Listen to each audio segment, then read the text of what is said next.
अनमोल है, बार बार नहीं मिलेगा। अनेकों जन्मों की तपस्या से ये मनुष्य शरीर मिल गया, तो अधिकार तो सबको बराबर दिया है। भगवान ने अपने हाथ में कुछ नहीं रखा, अच्छा भी करो बुरा भी करो, सब अधिकार आपको दे दिया कि पाप भी करो कुछ भी करो। भगवान की तरफ से कोई चीज बंधन नहीं। आप तुम अमीर और गरीब अपने अपने कर्मों से बन जाओ तो इसमें भगवान का देना पड़ेगा। ये सब किसान जितने भी हैं गांववासी, चाहे मुसलमान हो चाहे हिंदू हो, सबके सब शाकाहारी हो जाओ। जितने अनाज है सब खाओ, जितनी सब्जियां है सब खाओ, जितने फल है सबको खाओ, और घी और दूध को आप पियो। अच्छे कपड़े पहनो, अच्छे मकानों में रहो, लेकिन शराब मत पीना। तुम नहीं जानते हो बच्चों की शराब क्या करती है। शराब मुल्क बेच दे, मुल्क को बर्बाद कर दे, देश को बर्बाद कर दे, देश को बेच दे, समाज को बर्बाद कर दे, समाज को बेच दे, धर्म को बर्बाद कर दे, धर्म को बेच दे, और परिवार को बर्बाद कर दे, पूरा परिवार को बेच दे। घर का सामान बिक जाएगा, जो घर में रखा होगा स्त्री का सामान भी बिक जाएगा। तो शराब मत पीना। जिन लोगों ने शराब पी है उनका घर बर्बाद, उनका समाज बर्बाद होगा। बड़े बड़े भाग चले गए शराब पीने में, जमींदारी चली गई और बड़े बड़े धनीमानी खत्म हो गए। तुम छोटे से किसान हो, थोड़ी सी जमीन रखते हो, हम जानते हैं कि तुमको तकलीफ है। हमको ये मालूम है ये छोटी छोटी जमीनें रखने वाले ये किसान इतने ज्यादा पैदा नहीं होता, ये भी हमको मालूम है।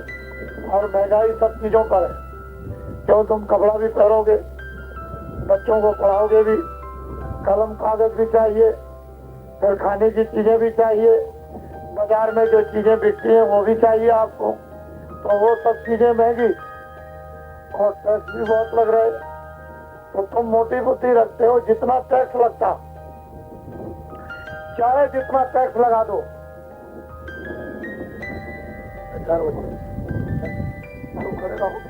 चाहे जितना टैक्स लगा दो, और आंदोलन तोड़फोड़ हड़ताल से पुल गिरा दो, चाहे बस तोड़ दो, चाहे ट्रेन तोड़ दो, चाहे दफ्तर तोड़ दो, चाहे किसी का मकान, ये सारा का सारा नुकसान कौन देगा?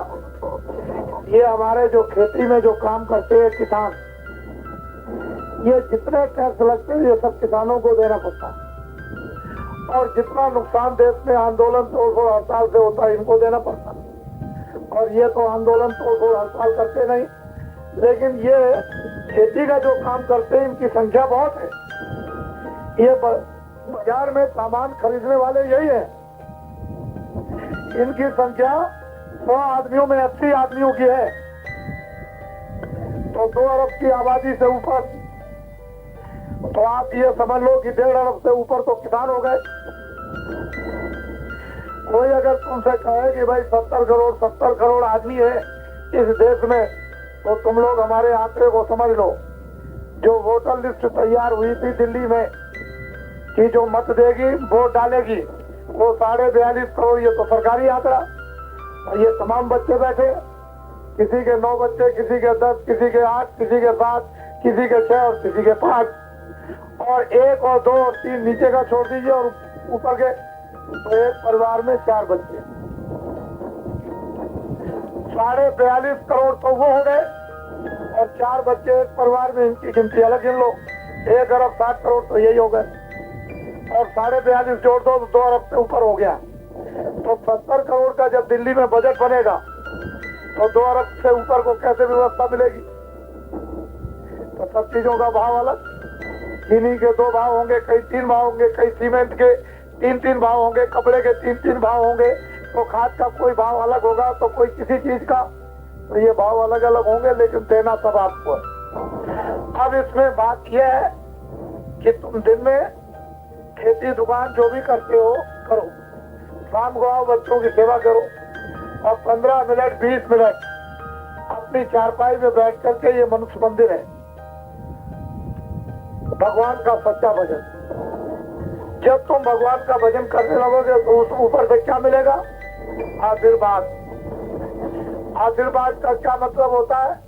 ये 1 एकड़ जमीन है, इसमें 10 मन पैदा होगा तो आशीर्वाद मिल जाएगा, तो 15 मन उसी वक्त पैदा होने लगेगा। जिनको 20 मन वो 30 मन, जिनको 30 मन होगा उनका 50 मन होगा। इसको कहते हैं आशीर्वाद।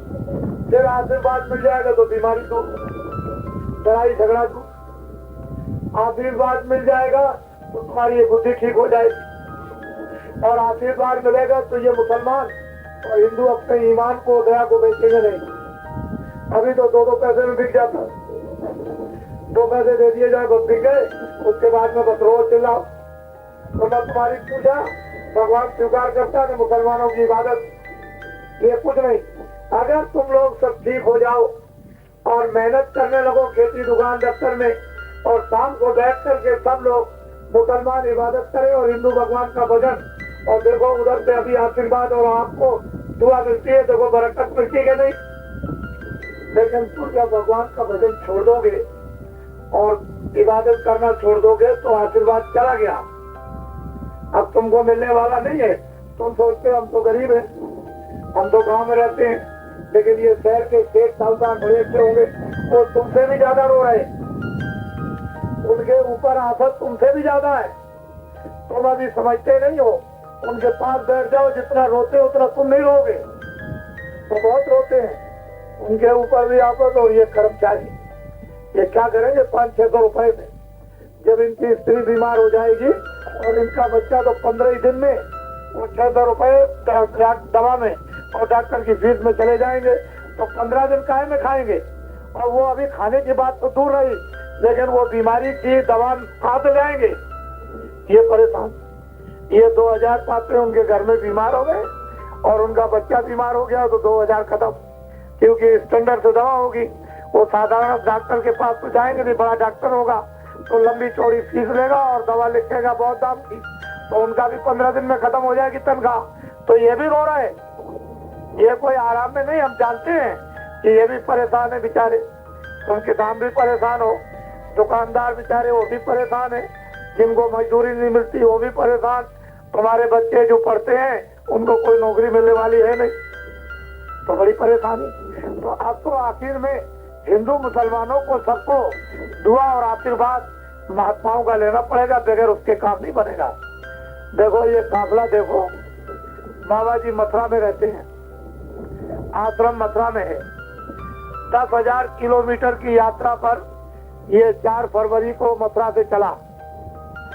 आज इसको 39 दिन हो गए, 39 दिन ये सीधा आया इधर उत्तर प्रदेश, बिहार में, बिहार से बंगाल, बंगाल से आसाम, नागालैंड और मेघालय, और वहां से फिर लौट करके आ गया आपके बंगाल में, और अब ये बिहार प्रदेश कर गया।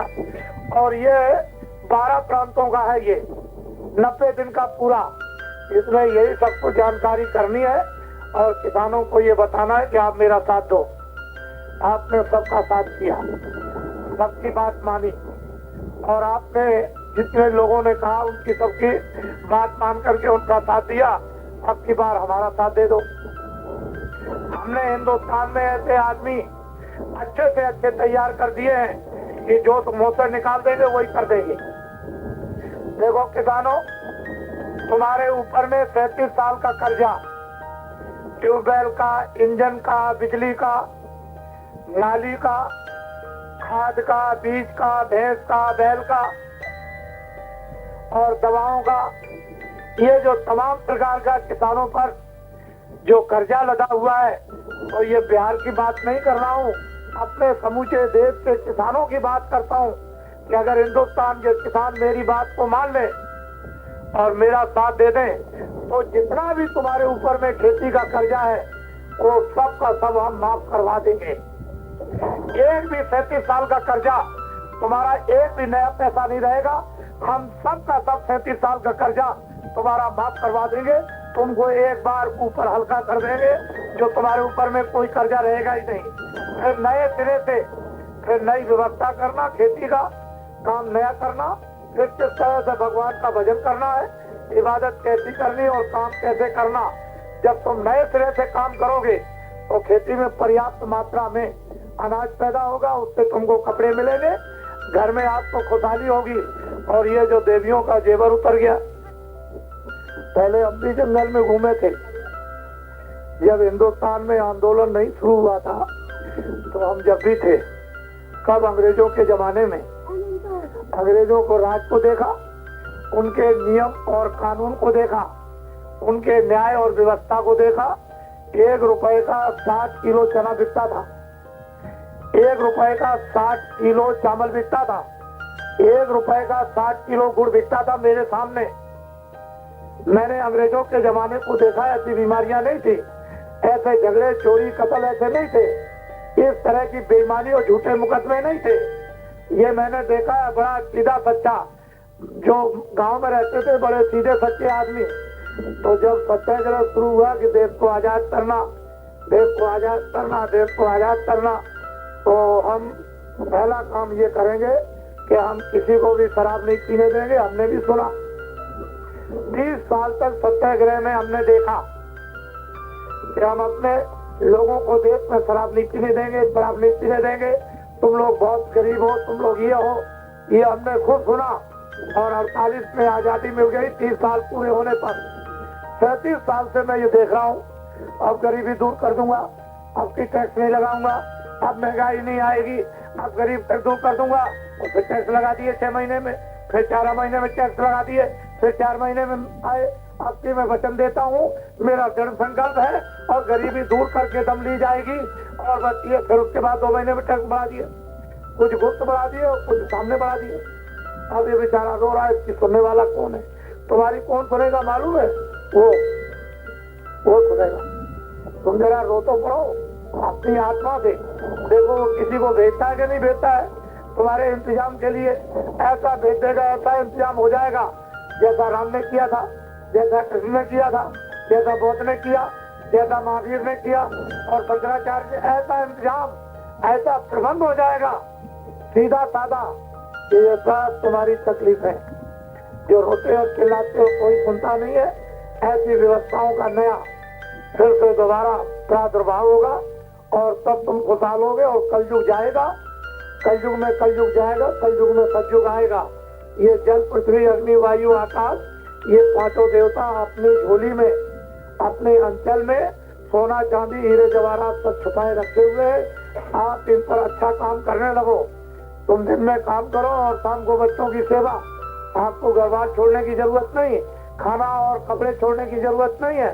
अपने घर में रहो, 15 मिनट सुबह और 15 मिनट शाम को सच्चे भगवान का भजन करो। अभी सब लोग लग जाए भजन करने में और काम करने में। देखो अभी आता है तो यही जल, पृथ्वी, अग्नि, वायु, आकाश, ये 5 देवता अपनी झोली में से सोना निकाल दे, चांदी निकाल दे, हीरे निकाल दे। तो ये गांव की देवियां जो अभी कुछ भी नाक में और कान में और गले में नहीं है, ये सबकी सब सोना चांदी पहनने लगे। सब लोग खुशहाल हो जाए, सब लोग समृद्ध हो जाए। तुम नहीं जानते हो सतयुग में सब योगी थे, सब विज्ञानी थे, सब संपन्न थे और सब भरपूर थे। न कोई बीमारी थी, न कोई झगड़ा था, न कोई बेईमानी थी, ये कुछ भी नहीं था। सबको भोजन, सबको कपड़ा बहुत अच्छा से अच्छा मिलता था। इस तरह से सतयुग में सुख परिवार का, समाज का देश था।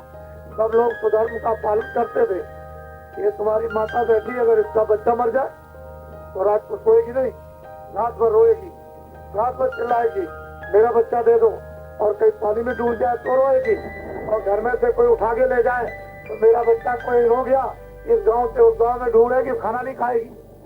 अरे भाई, वो भी तो माताएं हैं जो बच्चों को पैदा करती हैं। तुम किसी जात पात को समझ करके उसका कत्ल कर दो, उसके लड़के को ले जाओ, उसकी लड़की को ले जाओ, किसी को मार दो आप, तो उसकी मार होती नहीं है। और जितना तुम जैसे गाय, जब उसका बच्चा मर जाता है तो दूध सूख जाए। यदि तुमको तकलीफ है थी उसको तकलीफ, वो भी रोती है, कह नहीं सकती। तुम चिल्लाते हो, कह देते हो कि हमको बच्चे की तकलीफ है, वो कह नहीं सकती, चिल्ला नहीं सकती है, और वो बोलती है तो तुम उसकी आवाज को, भाषा को समझते नहीं हो। तो तकलीफ उतनी है। तुम जिस किसी को मारोगे बदला देना पड़ेगा, तुम किसी को काट के खाओगे तो तुमको बदला देना, तुम चोरी और धोखा दोगे तो तुमको बदला देना पड़ेगा। तुम जानते नहीं हो, ये कर्मों का नियम बना हुआ है, इसको समझ लोगे और गांव में सब आदमी अपने अपने उस कर्म का पालन करें जो अच्छा कर्म है। पाप नहीं करना है, पुण्य करना, अच्छा कर्म करो, बुरा छोड़ दो, चोरी छोड़ दो, धोखा छोड़ दो, बेईमानी छोड़ दो, मारपीट छोड़ दो, अच्छा काम करो, किसी की सेवा, किसी अपने सरकार, भूखे को भोजन देना, पानी प्यासे को पानी पिला देना, राहगीर जाता उसको रास्ता बता देना, और कोई बीमार हो गया उसको दवा दिलवा देना, ये पुण्य के काम है। आदर सत्कार इससे अगर कर रहे हो तो सब चीज आ जाए। तो अच्छा तुम बोलो सबके लो। देखो मेरा नाम तुलसीदास, आश्रम है मथुरा में, जय गुरुदेव नाम का प्रचार करता हूँ। तो जय गुरुदेव नाम उस परमपिता परमात्मा भगवान ईश्वर का नाम है, मेरा नाम नहीं है, उस परमात्मा का नाम। तो तुम सब लोग बच्चे और बच्चियों जोर से भगवान के नाम को बोला, बोलो जय गुरुदेव, बोलो जय गुरुदेव, जोर से बच्चे बोलो जय गुरुदेव, और जोर से बोलो जय गुरुदेव। अच्छा हुआ ये याद हो गया बच्चे बच्चियों को, ये सुनने को मिल गया। और जब तुम कभी बीमार पड़ जाओ, तुम्हारे घर में किसी को बेहोशी आ जाए तो दवा दे दो, पहले देख लो, और जब दवा काम न करे, होश न आए, तो हमारी दवा हमेशा याद रखना। उसके कान पर वो लगा करके 10 बार जय गुरुदेव भगवान का नाम बोलो, जय गुरुदेव भगवान का नाम बोलो, 10 बार बोलोगे तो धीरे से आँख खोल देगा और होश में आ जाएगा। और तुम बच्चों जब स्कूल में पढ़ने जाओ, जब इम्तहान देने लगो और सवाल जब तुम भूल जाओ तो कलम कागज पट्टी रख देना और अंदर अंदर जय गुरुदेव बोलना, तो सवाल याद हो जाएगा। पट्टी और कलम उठा करके लिख देना, पास हो जाओगे। और कटेंगे। और किसानों तुम ऐसा करो कि जब खेत में कुछ बो, जब अनाज जमीन में डालो तो जय गुरुदेव जय गुरुदेव जय गुरुदेव यानी बो करके डाल दो, लगा दो, देखो कितना अनाज पैदा होता है। अरे तुम कम से कम देखो तो एक दो नहीं, हर तरह से आपको परीक्षा लेनी पड़ेगी। जब परीक्षा ले लोगे तभी तुम्हारा काम हो जाएगा। और इस काबिले को दर्शन दो। बड़े ध्यान से सुनो किसानों, अच्छी तरह से। अभी टैक्स और लगेंगे तुम पर, हम तो तुम्हारी तरफ से अपील कर रहे हैं कि टैक्स न लगाए जाएं, नहीं किसान हमारा मर जाएगा और पीड़ित हो जाएगा। लेकिन तुम पर टैक्स लगेंगे, तुम ऐसा न मत समझना कि सेठ साहूकार अधिकारियों पर टैक्स लग गया, वो सारा का सारा जो दिल्ली में टैक्स लगेगा वो सब तुमको देना पड़ेगा। पहले तुम समझ लो, सेठ साहूकार अपने पास से एक नया पैसा नहीं देगा। तुम बाजार में जब सामान खरीदने जाओगे, हजारों किस्म के सामान खरीदोगे, उसी में से वो तुमसे ले लेगा। अपने पास से नया पैसा नहीं देगा और न ये कर्मचारी अधिकारी देंगे। इसको याद रखना, ये सब तुमको देना पड़ेगा। तो इसलिए आगे बड़ी भारी तकलीफ आने वाली और टैक्स लगेंगे। और हम तो ये चाहते हैं, सरकार से प्रार्थना ही करते हैं, हम और तो कुछ करते नहीं है, उससे अपील करते हैं कि देखो टैक्स मत लगाओ, डीजल बढ़ जाएगा, मिट्टी का तेल बढ़ जाएगा, पेट्रोल बढ़ जाएगा, और खाद बढ़ा दिया, और ये बढ़ा दिया, और बीज बढ़ा दिया, और इनका लोहे लक्कड़ को बढ़ा दिया, लोहा भी बढ़ गया। इन सब चीजों पर जो दाम बढ़ा दिया गया है, सीमेंट को बढ़ा दिया, तो बेचारे किसान मर जाएंगे और कोई भी अपना घर नहीं बना सकता। तो इसके ऊपर ऐसी दया कृपा करो, क्योंकि आपका तो कभी पूरा पड़ेगा ही नहीं। आप तो हमेशा टैक्स लगाओगे और महंगाई करोगे और कह दोगे कि आपकी बात हम गरीबों की गरीबी दूर कर देंगे। तो ये तो अभी बोल रहे, पहले भी बोलते आए और गरीबी दूर हुई नहीं, और गरीबी आ गई और हम रोने लगे और चिल्लाने लगे। तो इसलिए ये संदेशा आपका ये पूरा देखो, कर्मचारी अधिकारी तुमको तकलीफ है, बाबा जी ये चाहते हैं कि जो जज न्याय करते हैं उनकी महीने में तनख्वाह 10,000 रुपए, और उनसे जो छोटे अधिकारी हैं उनकी 6,000, और उनसे छोटे अधिकारी हैं उनकी 4,000, और जो सबसे छोटा कर्मचारी है उसकी 2,000। अगर तुम मेरा साथ दे दो तो मैं ये करवा करके दिखा दूं।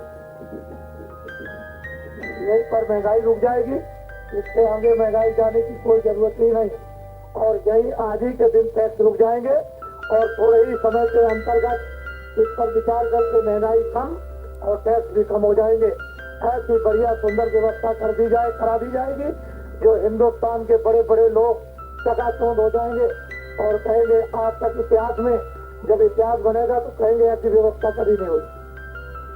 तो ये मत समझो इस बाबा जी की खोपड़ी में क्या है ये अभी तुमको मालूम नहीं। तो अभी मैं इधर आया नहीं हूँ, तो ऐसे मैं उत्तरी बिहार में तो गया और पूरा बिहार जगा के आ गया हूँ। ऐसा मत समझो अब ये दक्षिणी जो बिहार रह गया इसको भी जगा के छोड़े देता हूँ।